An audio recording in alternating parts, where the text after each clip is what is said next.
What up, y'all? This is Kevin here. It's been a minute since I've been on this YouTube channel.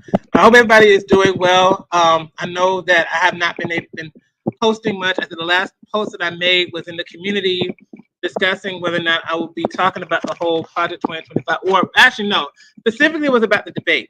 It was about the debate that with Joe Biden and Donald Trump, which I may mention here in this conversation. We'll just see how everything turns out. But for the time being, I really want to talk about Project 2025, and more specifically about this idea of planning ahead. And you probably maybe wonder why I'm talking about planning ahead and things like that. What does this have to do with Project 2025? Which I'm not an advocate for, just from reading the forward. I have been taking the time. I will say this: I have been taking the time to actually read it for myself. You know, I got through with the forward, I want to say yesterday, and I'm endeavoring to read like the first portion, I think the first chapter of this mandate for leadership. We're actually going to talk about that too. I'm taking my time to look through the forward and to kind of figure out where it's starting. There's some things that I see as valid, and there's some things that I don't agree with at all when it comes to just looking at the forward, let alone like getting into what's ever inside that particular mandate or manifesto, whatever that thing is. It looks more like a manifesto, and just from looking at just its origins, it's been around since the early 1980s. Specifically, was January 1981 when Ronald Reagan was put into office. So this is something that has been brewing for a very long time, and we're kind of just now learning about this mandate for leadership with its add-on with the conservative promise, which is also known as Project 2025. But this actually leads into planning ahead. Why is this planning ahead thing very important? When you take the time to look at this particular mandate or whatever, you see its origin, you see how it was founded on the ideas of Ronald Reagan, bringing it back from, the Cold War and revitalizing America at that time, according to what was written inside of the mandate. It almost seems as if, they were just kind of waiting until they could find the perfect candidate to bring this thing to life. And that's where they had Donald Trump. And you see a lot of these people who are bringing the mandate for leadership alive again. They are all people who have worked on Donald Trump's administration. There's a number of them. I could go through all of them. I'm kind of just wanted to talk about it really quickly and just kind of be on my way, because there's a whole lot that's to talk about. But my point specifically is about planning ahead, right? And you even see, like, when it comes to the bill, they're already planning to have the next conservative president, and the idea of having 30 years consecutively, I believe there is. I haven't looked at the bill entire in its entirety, but they wanted to simply have mainly Republican Republican Party rule within this particular project. And so they're thinking like, wow, 30 years, and they've been thinking about this, been planning for this, and from 1981, and revitalizing this as a project, as this move. And we're kind of seeing that now with Louisiana bringing back the 10 Commandments into the school, bringing prayer in the school and things like that. And now with the Supreme Court's decision to basically have immunity for the person who is running for presidency, and to have immunity for any action that is done that is considered criminal. This is something that has been.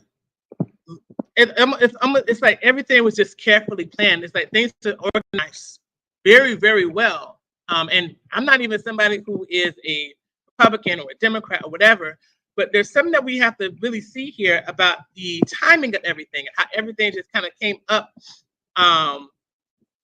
in a very, almost kind of like a very vulnerable time to unveil this Project 2025 plan. Now, I don't want to necessarily call it Project 2025. I want to call it the Mandate for Leadership. The reason why I want to change it from that particular to that particular title is because we really need to have an understanding of the long-term game this project has been into existence. That's when it was published in 1981.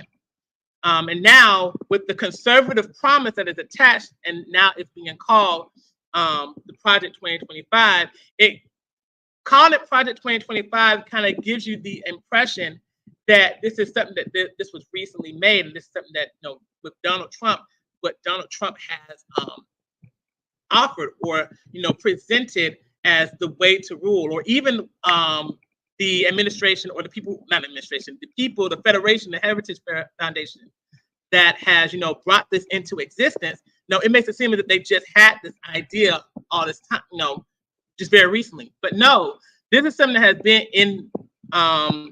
in the works for decades, and they even have a plan decades after that. Once they have this conservative president, whether it's Trump or somebody else that's in position. Now, a lot of people are want to try to, from what I see, they're trying to make some type of reactionary move by trying to get a Democrat a Democrat president, especially trying to get somebody to replace Biden, to undo what Project 2025 has already done. I think some of that has already been done. I think some of the damage has already been done based on what we're already seeing. And who knows, especially when it comes to the Supreme Court, especially you can't get rid of these people once they are elected. Who knows what else is going to be brought into in the years to come? What other laws? What other policies or laws that will be put into effect? We've already overturned Roe v. Wade, and already considering homelessness as an act to get rid of people or to send them into jail and things like that. What else is there? What else could be? Even if Trump does not get into office, there are already things in motion to try to get some type of conservative movement handled, right? I bring this up because I've been listening to a lot of, well, not a lot, I'm listening to a number of people giving their viewpoints, particularly from the Democratic side. And you can see how people are trying to figure out what is going to be the next move. I was even looking at for Harriet, and she was discussing Biden's cognitive ability to be president of the United States, or to continue to be president of the United States. And she was doing this video of Biden from 2019, and then Biden from the presidential debate in 2024. And the difference is like night and day. You guys have not seen the recent video from Fort Harriet regarding Joe Biden. I advise you to look at that, to check that out and see it, because you will really be able to see not only the poll numbers from the debate, but also the search to try to find a candidate, and almost the unwillingness to take what's going on seriously in regards to the Project 2025 bill, as well as the difference between how Joe Biden sounded in 2019 to where he is in 2024. Now, I say all this to say that this has been really showing who has had a real genuine foresight of what they are wanting to see for the future of America, for the United States of America, I should say. It really seems as though, just from looking at how the campaign has been going for Joe Biden all the way to the Project 2025 mandate that they're trying to set into motion, it already seems as if there's already this kind of long-term idea that the conservatives, these very right-wing conservatives already set into place and set into motion that even without Trump being in office, there are already things being done and set into consideration. Who knows how that may turn out for other Republican states or Republican countries in general, right? Like we're seeing what's happened in Louisiana. Where else could this thing start taking place? Not even just with mayors, but even as like governors and things like that. What could take place with the emboldened behavior of what Project 25 is setting as its precedence? And you're looking at, for people who are trying to oppose it, now we're kind of getting into a more reactive stance on how to really go about this. And even people trying to change it, the candidacy from Joe Biden to probably somebody else who would be more of a viable candidate. But even in that, what is going to be the long-term plan as far as policy is concerned? Or what's going to be the equivalence of Project 2025? Because whether or not you have somebody in that office, there are already things set in place. They're set in, I won't say set in stone, but already being set into place as to what would be a more conservative, extreme measure of setting, the future for the United States of America. And so the main focus I want to talk about with this particular video in regards to Project 2025 is the idea of planning ahead, planning big time. You could definitely see the difference between those who are among the Democrat Party, and those of the Republican Party. You can see the organization that has been done, that has been set in motion. The years of planning, the years of waiting, the years of wanting to unveil this as unveil this particular mandate for leadership, for like the longest time. Where is the Democratic side? Where's the Democratic version of that? And is it only going to be from the standpoint of reacting to what has been set from Project 25 of the Republican side, or is there going to be something that is just an actual idea? Because from what I actually see as an ideology from the Democratic side, it doesn't seem like there's really anything in place. Now, with that said, the idea with Project 2025 is that it is trying to villainize trying to villainize the left and the idea of wokeness. Essentially, if for those of you who have at least taken the time to read the forward of this bill, they already pretty much set in stone the idea of what is supposed to be the goal, I should say, the vision of what is American. Now, even though what they say on paper sounds very good, you have to keep in mind as to who is uplifting the idea of what's an American. I think that an example of that, for those who've been like stone cold MAGA Trumpers, there's been this video, this trailer going around of God's Not Dead. For those, now, many of you all know about God's Not Dead. It's a Christian movie, obviously, right? But they have a new installment. They have a new installment, volume, or whatever, of God's Not Dead concerning the Trump presidency. You can clearly see that it's very well based off Trump and the aim of achieving presidency this time around. And it's a whole lot of stuff, and there's a whole lot that I could talk about with that. But you can clearly see what they are envisioning as the ideal for the American person. Someone who's Christian, someone who is pro-choice, pro-family, all that type of stuff. And a lot of them are Christian, straight white men, and white women or others who keep them as a priority. That's what I've seen just from looking at the trailer, right?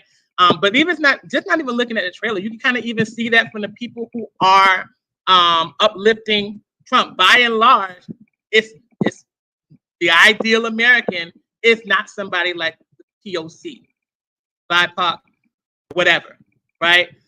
They're letting it be known to you what they want to have as the model of the American visionary or of the future. I bring it up to say this. When you really take your time to look at things that are going on within these parties, whether it's the Democratic side or the Republican side, and I specifically say this to black people, minorities especially, but I'm really talking to black people especially. You need to figure out where you are really standing with these people.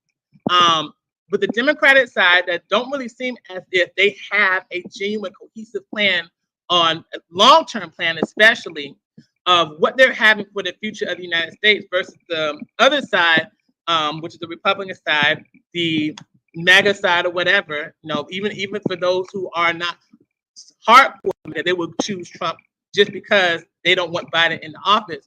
You need to see what they have in store for you, not only with the Project 2025, but also with a lot of these things that are showcasing the ideal American that they have in mind. How are you rightfully feeling included into these particular parties? Now, I will say this, right? Because I used to wonder for a long time, it always seemed as if we, particularly as black people, we don't seem to really have, a whole lot of foresight for what we have as our political interests and our political future. And I often wondered why that was the case. Come to find out, looking at some of the stuff that what I've been seeing on these channels that have Democratic voters there, you can kind of see the difference between what the Democrats have on the table, especially now with what's going on with Project 2025, and what they don't, everything that they're doing is kind of seem as if it's for the moment, it's the spur of the moment, not even really listening to the voters, the voter population who are saying that they're concerned about Biden not only being too old, but just not having the cognitive ability to do what he needs to do as a president. And now there's all these different choices about who is going to be the candidate and things like that. There's even choices for Kamala, even though Kamala is not considered an ideal, and so much more. It's all really a mess, and you could tell. And when you look at the comparison of the organization of the Republican Party and how things are going in that regard, with getting things set for the future of what they have in mind for the country and things like that, the difference is almost in many regards kind of like night and day. As a black person, what are you going to do with the information that is being presented to you? What exactly is the future that you're planning for, particularly when it comes to your political interests? At the end of the day, when it comes to your political interests, no matter which party that you vote for, you have to know collectively, from a community standpoint, from a people standpoint, where is it that you fit in? Where do your options lie for the future? And that is part of the reason why, it stood out to me, that whole idea of planning ahead. It truly makes a difference. But in order for you to really plan ahead, you have to know what you clearly want. It's very clear that the far right, the evangelicals, they actually have a plan for what it is that they're aiming for. Now, I'm not agreeing with it whatsoever, but they have spent a long time building up to this. Even when they didn't get what they want in 2020 with Donald Trump being in office, they're now working harder to ensure that this is what they're aiming for now. This has definitely been like a long time coming. It's been a long time in the making. You're not really seeing that from the other side. I don't know what's going on from that side. And again, I say it again, I don't care necessarily about the parties. For me personally, this is about your own politics. With so much that is happening right now, with so much from just what I've seen in the forward, I haven't really gotten into the fullness of the actual mandate for leadership, the conservative promise, aka Project 2025. But from what I am seeing, we're looking at a people who are letting it be known that what they have as an American ideal is not really people who are seen as a minority or someone who is in need of people who have had issues with social injustices, social issues of the past, whether it's Black people, whether it's Spanish or whoever. They are being shown that they are not really included in that American model. What are you going to do at this point now to make sure that you are preparing yourself for the future of what this country is turning more and more into? Because as time goes on, it is the one who is the most organized, it is the one who is actually having a plan in the future that is truly secure, a long term, that's going to be the one that beats everybody and everything out. For me personally, neither Democrat or Republican, just living my life, just living my life. It really put into my mind the importance of what can happen, especially when you are someone who is unorganized, unprepared, and I'm somebody who I struggle a lot with trying to be organized. It was just an eye opener watching how everybody in the Democratic side seems to be scrambling to figure out how to confront this thing with the Project 2025. It seemed like it is a huge, it seemed like it's just been a huge blow or a huge stop to these plans. It's like nobody can figure out what to do, and nobody can really seem to figure out what to do from a proactive stance. They don't only know how to do it just from a reactive stance. And again, even with what they're doing reactively, there is not really a long-term goal in mind of how to really ease things and make things better. It seems like everything that's being done, everything that has been done, has been from a more reactive stance. This just to be talking about Project 2025. Not even really talking about anything else that has been occurring up to this point, but just simply talking about Project 25. What are you going to do as a voter, as a citizen from this point forward to help you to be prepared for some things that are to come, particularly as Project 2025 gains more and more ground? Now, this is not just simply talking about Trump's presidency. I think I said this, but I'm going to say this again. This is not just about Trump's presidency. The Supreme Court's decision affects every president who gets inside of that White House now, whether Democrat or Republican. It's just that with the Republican side, they actually have a use for that type of thing. Democrats, they'll just find themselves into it if they ever become a president.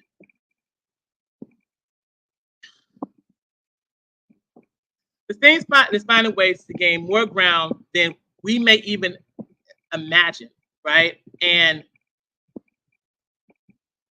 what are you going to do to ensure that you are living closer and closer to the life that you need to have as an American citizen? I think that's just really the question that needs to be had now more than ever. What are you doing to stand ahead for what your life in this country could be with an imperialistic presidency? Just with that alone, let alone if Trump gets into office with that imperial presidency or some other person. What could this mean for our world politics? What could this mean for our domestic politics? There's so many things to really take some time to think about. And I don't think that a lot of people really are asking themselves that question. What could this mean for U.S. politics in the future? What could this mean for our whistleblowers? If there are whistleblowers that manage to say anything about a presidency, you can have there's immunity within that president who gets in that chair, whether Democrat or Republican. What could happen? What could be the case for you? Oh well, this something to think about. And I'm sure there's some more thoughts that I have not thought about that other people could be thinking about. This up to you. These are just my thoughts. These are thoughts that just come to me after looking at For Harriet's recent video about Joe Biden. the God's Not Dead trailer that is out now. You guys need to be able to, you need to look at both of those videos, particularly one of God's Not Dead, because this relates to the idea of Project 2025 and what they're trying to have as the conservative takeover and movement. And again, don't just simply look at just the politics. You need to look at the representation they are seeing as the American people by and large. Okay, as well as the idea of planning ahead and whether or not you are really taking your time to plan ahead from this point forward with your own politics. It is really amazing to me that I didn't even know that when I first opened up Project 2025 that this was nothing recent. This is something that's been around for decades. I wasn't even born in 1981, right? And that's when Mandate for Leadership came out. And I think also too, we have to start calling it Mandate for Leadership. And I know Project 2025 is kind of like a buzz term, but what it really is the revitalization or the return of Mandate for Leadership, but now it has a revised edition known as the Conservative Promise, which Trump and those who are within the Trump administration and in the Heritage Foundation are working together to bring to pass slowly but surely. This has been in the works for a very long time. And I think calling it by its name instead of Project 2025 will encourage people to really have, I mean, you're free to do whatever you want, but I think having that standpoint of this is the return of Mandate for Leadership will be very important to having a clear understanding of the long game that these far-right Republicans have had for a very long time and continue to have. And like I said, I haven't read enough of the Mandate just yet, but from what I hear, they have a 30-year plan to try to keep things Republican, so that way that they can try to use their party power to bring things back into a conservative level.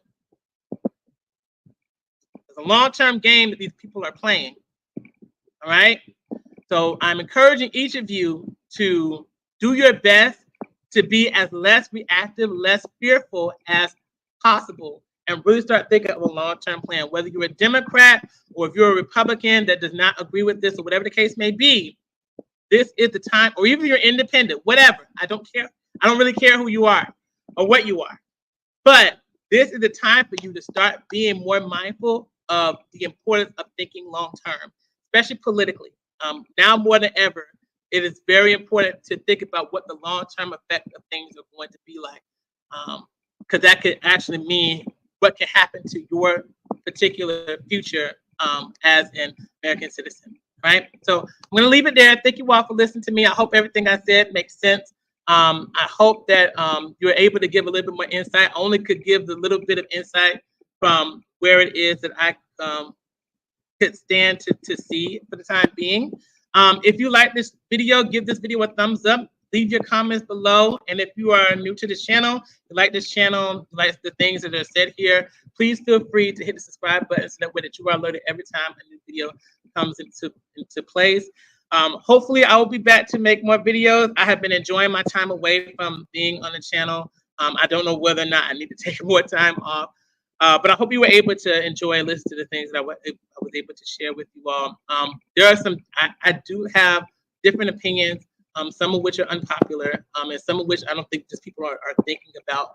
But there is a long-term goal to this, of the new powers that government is having, that we really got to start taking into consideration.